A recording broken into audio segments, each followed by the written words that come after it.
고린도후서 1장 8절에 보면요, 이런 말이 있습니다. 힘에 겹도록 심한 고난을 당하여 살 소망까지 끊어지고, 이런 말씀이 나옵니다. 초대교회 신자들이 정말로 극심한 고난을 받았다는 이야기죠. 얼마나 심한 고난을 받았으면 살 소망까지 끊어졌다, 이런 이야기를 할까요? 히브리서 11장에 보면 그 고난을 설명하고 있는데요. 히브리서 11장 35절부터 38절까지 이런 이야기하고 있습니다. 어떤 이들은 더 좋은 부활을 얻고자 하여 심한 고문을 받되 구차히 풀려나기를 원하지 아니하였으며, 또 어떤 이들은 조롱과 책찍질 뿐 아니라 결박과 옥에 갇히는 시련도 받았으며, 돌로 치는 것과 톱으로 켜는 것과 시험과 칼로 죽임을 당하고 양과 염소의 가죽을 입고 유리하여 궁핍과 환난과 학대를 받았으니 이런 사람은 세상에 감당하지 못하느니라. 그들이 광야와 산과 동굴과 토굴에 유리하였느니라. 이렇게 이야기하고 있습니다. 돌에 맞고요, 사람을 톱으로 켜고, 그리고 죽임을 당하고, 운이 좋아서 이런 고난에서 벗어난 사람은 집을 떠나서 사람이 살기 힘든 곳을 전전해야 했습니다. 이 말씀을 보면요, 정말로 소망이 없는 것 같습니다. 우리 인생도 이처럼 도무지 소망이 없는 상태에 처할 때가 있습니다. 경제적 파탄으로, 또 건강 악화로, 아니면 사람과의 관계 때문에 살 소망이 없을 때가 있습니다. 대부분의 사람들은요, 어쩌하지 못하는 상황에 이르게 되면 포기해버리고 맙니다. 어떤 사람은 미리부터 그 결과를 예상해서 포기하는 사람도 있는데, 이미 벌어진 상황에서 사람이 포기하는 것은 당연하다고까지 말할 수 있을 정도입니다. 여러분, 사람만이 아니라 동물도 자기 생명에 대한 애착을 가집니다. 그런데 그 하나밖에 없는 생명을 내던질 정도라면 그들이 받는 스트레스가 우리가 겪어보지 못한 정말로 엄청나다는 것을 우리가 짐작할 수 있습니다.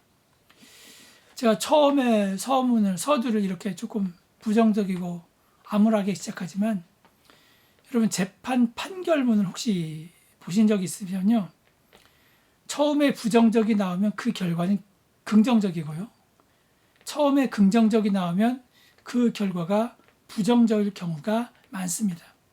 그렇기 때문에 우리가 시작을 암울하게 시작할지 몰라도, 그러나 그 마지막은 하나님께서 우리에게 주신 크신 은혜가 있다는 것을 믿는 여러분이 되시기를 바랍니다. 오늘 말씀도 이런 소망 없는 상태를 말하고 있습니다. 오늘 말씀에 하나님은 에스겔 선지자를요, 한 골짜기, 그러니까 우리가 속칭 에스겔 골짜기라고 하는데요, 그곳으로 인도하셨습니다. 그런데 그 골짜기는요, 뼈들로 가득했습니다. 그리고 그 뼈들은 이미 말라버린 상태였습니다.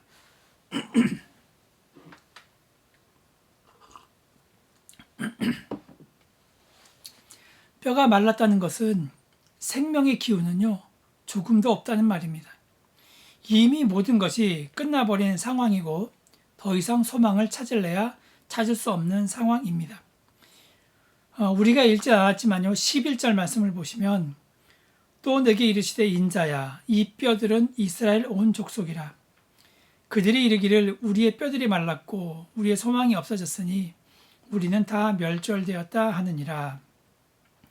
이 뼈들은 다름이 아닌 이스라엘 백성들이고요, 뼈들이 말랐다는 것은 곧 그들의 소망이 끊어졌다는 말이고, 이스라엘 백성이 스스로 멸절되었다 할 그 지경에 이르렀습니다. 다시 말해서 이스라엘 백성은, 이스라엘 민족은 지상에서 사라졌다는 말과 다를 바 없습니다. 무엇을 하려고 해도 할 수 있는 상태가 아닙니다. 숨이 넘어간 사람을 어떻게 살릴 수 있겠습니까? 신자만이 아니라 사람이 주의해야 할 것 중에 하나가 바로 비관주의입니다. 인생을 희망차게 소망을 가지고 살아가는데 가장 큰 적이 있다면 그것은 바로 비관주의입니다. 오늘 말씀을 보아도 희망이 없습니다. 여러분, 무슨 희망이 있겠습니까? 요한복음에 보면 죽은 나사로가 있습니다. 나사로처럼 죽은 지 며칠 되지 않았고 예수님이 오신다면 그나마 한 가닥 희망이라도 걸어볼 수 있습니다. 하지만 이미 시체가 부패하여 뼈가 완전히 드러났고 그 뼈가 완전히 말라버렸으니 비관할 수밖에 없습니다. 여러분, 아까 우리가 읽은 이스라엘 백성의 한탄 소리를 들어보십시오. 우리들의 뼈가 말랐고 우리의 소망이 없어졌으니 우리는 다 멸절되었다. 이렇게 외치고 있습니다. 여러분, 이 말은 하나님 끝났습니다. 하나님 망했습니다. 이 말입니다. 이스라엘 백성은 이미 비관주의라는 수렁에 깊이 빠져 있습니다. 그러나 하나님께서 어떻게 말씀하십니까? 12절부터 14절까지 말씀해 보면요. 그러므로 너는 대언하여 그들에게 이르기를 주 여호와께서 이같이 말씀하시기를 내 백성들아 내가 너희 무덤을 열고 너희로 거기에서 나오게 하고 이스라엘 땅으로 들어가게 하리라. 내 백성들아 내가 너희 무덤을 열고 너희로 거기에서 나오게 한즉 너희는 내가 여호와인 줄 알리라. 내가 또 내 영을 너희 속에 두어 너희가 살아나게 하고 내가 또 너희를 두고 너희를 고국 땅에 두리니 나 여호와가 이 일을 말하고 이런 줄을 너희가 알리라. 여호와의 말씀이니라. 이렇게 말씀하고 있습니다.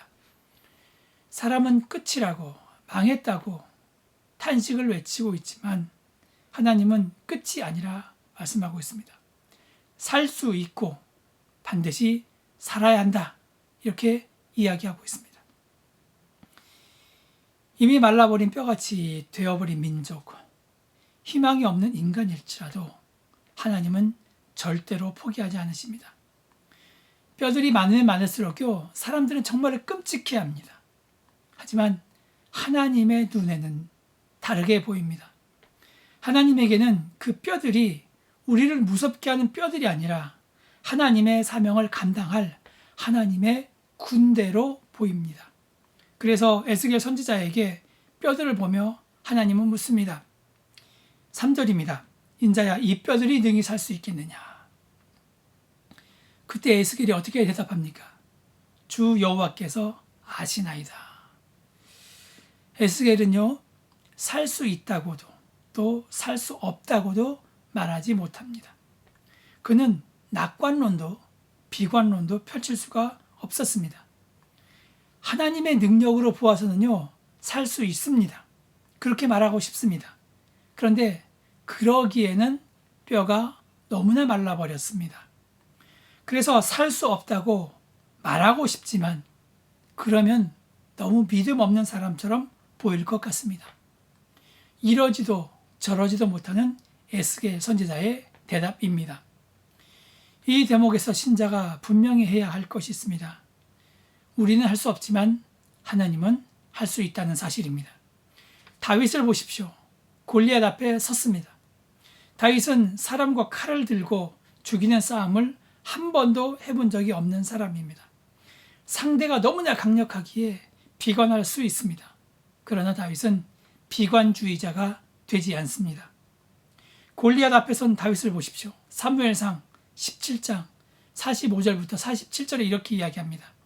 다윗이 블레셋 사람에게 이르되 너는 칼과 창으로 단창으로 내게 나아오거니와 나는 만군의 여호와의 이름 곧 내가 모욕하는 이스라엘 군대의 하나님의 이름으로 내게 나아가노라.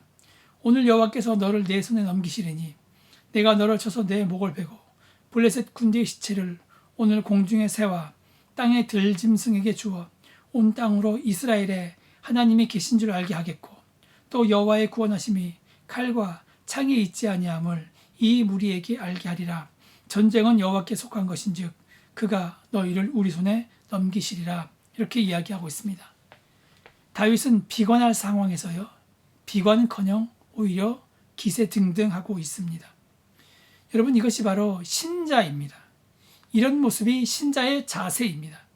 나에게 능력이 없다 할지라도요, 상황이 절망적이라고 해서 비관하지 않습니다. 왜냐하면 하나님 안에서는 모든 일이 가능하기 때문입니다. 하나님은 에스겔 선지자에게 말씀하십니다. 4절부터 보면요. 또 내게 이르시되 너는 이 모든 뼈에 대언하여 이르기를 너희 마른 뼈들아 여호와의 말씀을 들을지어다. 주 여호와께서 이 뼈들에게 이같이 말씀하시기를 내가 생기를 너희에게 들어가게 하리니 너희가 살아나리라. 너희 위에 힘줄을 두고 살을 입히고 가죽으로 덮고 너희 속에 생기를 넣으리니 너희가 살아나리라. 또 내가 여호와인 줄을 너희가 알리라 하셨다 하라. 에스겔이 여러분 이 여호와의 말씀에 순종하여 마른 뼈들에게 대언을 했습니다. 그러자 놀라운 일이 일어나는데 7절부터 보겠습니다. 이에 내가 명령을 따라 대언하니 대언할 때의 소리가 나고 움직이며 이 뼈, 저 뼈가 들어맞아 뼈들이 서로 연결되더라. 내가 또 보니 그 뼈에 힘줄이 생기고 살이 오르며 그 위에 가죽이 덮이니 그 속에 생기는 없더라. 여러분 에스겔이 대언을 하자요. 마른 뼈들이 소리를 내며 움직이기 시작합니다. 뼈들끼리 서로 연결되고 뼈에 힘줄이 생기고 그 위에 가죽이 덮여 사람의 모습을 이릅니다. 하지만 여기에 생기는 없다고 말씀하고 있습니다. 사람의 모양은 갖추었지만 생기가 없습니다. 아직 사람으로서 온전하지 않다는 말입니다. 하나님은 다시 한번 에스겔을 향해서 9절에서 생기야 사방으로부터 와서 이 죽음을 당한 자에게 붙어서 살아나게 하라 명하게 하셨습니다. 에스겔은 하나님의 말씀에 순종하였습니다. 그러자 생기가 그 마른 뼈들에게 들어갔고 그들이 살아 움직이며 하나님의 큰 군대가 되었습니다. 오늘 말씀에 나오는 생기, 이 말을요 히브리어로 보면 르아후라고 이야기합니다. 르아후는 바람, 호흡, 성령 이런 의미를 가지고 있습니다. 여러분 이 생기가 매우 중요한데요. 하나님의 말씀으로 마른 뼈들이 사람의 모양은 갖추었지만 생기가 없습니다. 생기가 있어야만 온전한 하나님의 군대가 될 수 있습니다. 사람이 사람의 모양을 했지만 그 안에 생기가 없다면요. 어떤 일이 생기냐면 우리가 호러 영화에 보면 좀비가 나오지 않습니까? 여러분 우리가 그런 모양이 될 수 있습니다. 또 사람이라고 해서 다 사람이 아닙니다. 조선시대의 방랑시인 김삿갓이 어느 부잣집에 가서 먹을 것을 달라고 하자 그 집 주인이 문전박대를 했다고 합니다. 그러자 그 집 문 앞에 김삿갓이 한문으로 사람 인자 5개를 쓰고 가버렸다고 합니다. 집주인이 그 뜻이 무엇인지 모르자 옆에 있던 노비가 그렇게 이야기했다고 합니다. 사람이 사람다워야 사람이지 사람이라고 해서 다 사람이 아니다. 사람다운 사람이 되기 위해서 그리고 신자에게는 하나님의 생기가 반드시 있어야 합니다. 그러면 이 생기가 무엇인가 좀 우리가 생각해 보겠습니다. 한문으로 이야기하면요, 살아있는 기, 즉 사람을 살리는 기운이 됩니다. 여러분 여기서 혼동하지 말아야 될 게 뭐냐면요, 창세기 2장에 보면 하나님께서 사람에게 생기를 부어 넣어서 생명이 되었다라고 그렇게 이야기를 합니다. 그러면서 이 생기가 무엇이냐, 곧 성령이다라고 이야기하는데요. 창세기 2장에 나오는 생기와 오늘 말씀에 나오는 생기는 히브리어 단어가 완전히 다릅니다. 오늘 말씀에 나오는 생기는 히브리어로 아까도 말씀드렸다시피 루아흐인데요. 이 말은 성령으로, 신약 성경에서 성령으로 번역됩니다. 하지만 창세기 2장에 나오는 생기는요, 성령으로 번역될 수 없고 이것은 하나님께서 우리 가운데 생명의 기운, 그 기운을 우리 가운데 하나님의 숨을 불어 넣으셨다는 말이 된다는 것입니다. 여러분 이것을 참고하시고요. 지금 이 세상은 거짓과 미움과 시기와 불행이 가득한 곳입니다. 반면 하나님 나라는 사랑, 진리, 희생, 양보 그리고 은혜가 충만한 세상입니다. 한마디로 말하면 생기가 흘러넘치는 나라입니다. 하나님은 우리에게 이렇게 살아가라고 또 다른 사람을 살리라고 생기를 주셨습니다. 그렇다면 어떤 사람에게 생기가 필요합니까? 죽어가는 사람에게 가장 필요한 것이 생기입니다. 그래서 죽어가는 사람에게요, 혈색이 도르면 생기가 들면 다들 기뻐합니다. 여러분, 이처럼 생기가 사람을 살리는 것입니다. 그렇다면 오늘도 우리 주변을 돌아보면요, 이 생기가 필요한 사람들이 정말로 많다는 것을 우리가 알 수 있습니다. 서럽고 억울하고 가난하고 병든 사람들, 자신의 힘으로는 도저히 살아갈 수 없는 이웃들, 살벌한 세상에서 낙오되고 지쳐서 삶의 의욕을 잃어버린 사람들, 이들은 다 생기가 필요한 사람들입니다. 에스겔 골짜기에서 마른 뼈들에게 하나님께서 생기를 주셨던 그것처럼 지금 이 시대에도 생기가 필요한 영혼들에게 하나님은 생기를 바로 우리를 통해서 주기 원하고 있습니다. 1968년도 11월에 있었던 일입니다. 미국 알래스카 앵커리지에서 있었던 일인데요.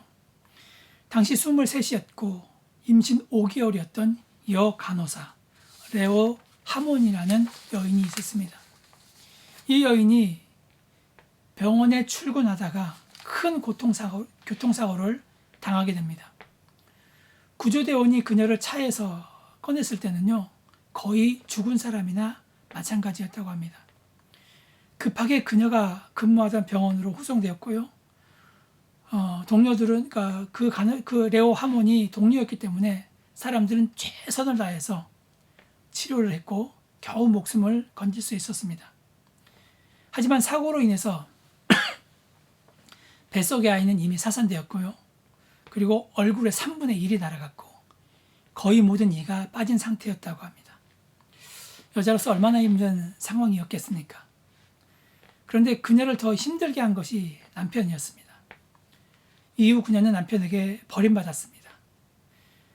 그녀는 사고 때문에 남편에게 버림받았고 예쁜 얼굴도 잃어버린 아주 불쌍한 여인이 되고 말았습니다.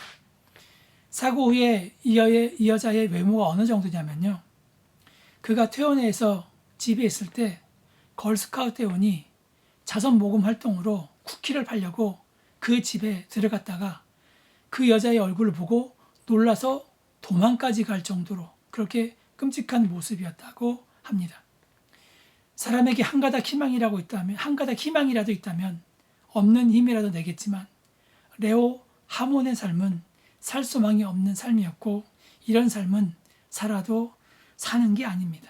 그래서 이런 사람들은 죽을 생각만 하고 살아가는 것이죠.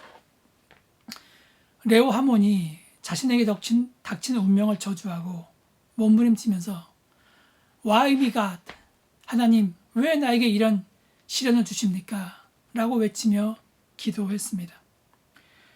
그런데 이런 가련한 여인을 불쌍히 여긴 젊은 의사, 동료 의사인데 제임스 스토링 박사가 있었습니다. 제임스 스토링 박사는요, 낙담한 그녀에게 이런 말을 했다고 합니다. 당신의 지금 얼굴은 지옥에서 온 사자의 모습입니다. 그러나 나에게 2년에서 5년 정도 시간을 주면 적어도 남들 보기에 흉하지 않도록 만들어주겠습니다. 하나님께서 당신의 생명을 구해주셨습니다. 이제 그 생명을 값지게 갖고 나가는 것은 바로 우리들의 일입니다. 레오, 당신이 만약 소망을 잃지 않는다면 나의 시간과 나의 기술을 전부 바치겠습니다. 이렇게 이야기를 했습니다. 그로부터 7년 반 동안 레오 하몬은요, 35번에 넘는 성형 수술을 받았습니다. 그렇다고 해서 이 여인이 예쁜 모습으로 돌아온 것이 아닙니다. 사람들이 도망갈 정도의 얼굴이었습니다. 하지만 레오 하몬은 소망을 잃지 않고 살아갔고요. 그 이후에 이 스토링 박사와 결혼을 했습니다. 그리고 레오 하몬은 하나님께 감사했습니다. 왜 나에게 이런 시련을 주십니까? Why me, God? 이렇게 하나님께 기도했지만 반드시 하나님은 나에게 답을 주실 것이라고 믿고 살았고, 그 이후 그는 자신의 삶을 담은 책 Why me, God? 이 책을 썼고요. 이 책이 그 당시에 리더스 다이제스트에서 최고의 인기책으로 선정되었고 레오 하모는 최고의 인물로 선정되는 영예를 누렸습니다. 갑자기 닥친 삶의 불행으로 인해서 꺼져가는 한 생명에게 생기가 전달되었습니다. 이 생기는 한 생명만 구했을 뿐 아니라 이 사연을 접하게 된 많은 사람들에게 커다란 감동을 주었습니다. 왜 신자가 성령 충만을 받아야 할까요? 하나님은 사람을 만드시고 생기를 주셔서 생명이 되게 하셨습니다. 또한 에스겔 골짜기에 생기를 불어넣으셔서 마른 뼈들이 살아나게 하셨습니다. 그리고 예수님이 부활하신 이후에 성령을 보내주셔서 우리 가운데 생기를 불어넣어 주셨습니다. 이러면 우리가 왜 성령 충만해야 하는지 그 이유가 분명히 드러납니다.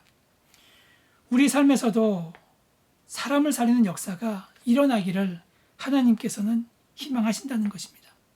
하나님의 생기, 성령이 우리 안에 있을 때 에스겔 골짜기에 마른 뼈들이 살아났던 것처럼 하나님은 우리 삶을 통해서도 사람을 살리는 역사가 일어나기를 소망하고 있습니다. 생기가 있어야 하나님의 자녀답게 살아갈 수 있습니다. 여러분, 성령의 열매가 무엇입니까? 사랑, 희락, 화평, 오래 참음, 자비, 양선, 충성, 온유, 절제입니다. 여러분 잘 생각해 보십시오.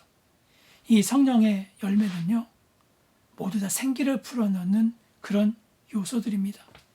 사람을 살리는 생기들입니다. 사랑이 넘쳐나면 죽을 사람도 살아납니다. 희락, 화평, 오래 참음, 자비, 양선, 충성, 온유, 절제, 여러분 말할 것도 없습니다. 이 모든 것이 우리 가운데 있게 되면 우리 가운데 생기가 넘쳐나고요. 그리고 이런 삶은 나만 행복해지는 것이 아니라 그로 인해서 다른 사람까지 행복해지는 것이고, 그러기 때문에 이 땅이 하늘나라로 변하는 놀라운 역사가 일어난다는 것을 알아야 합니다. 생기는 나를 살립니다. 그리고 다른 사람도 살립니다. 그렇다면 이 시간 우리는 과연 생기로 살아가고 있는가?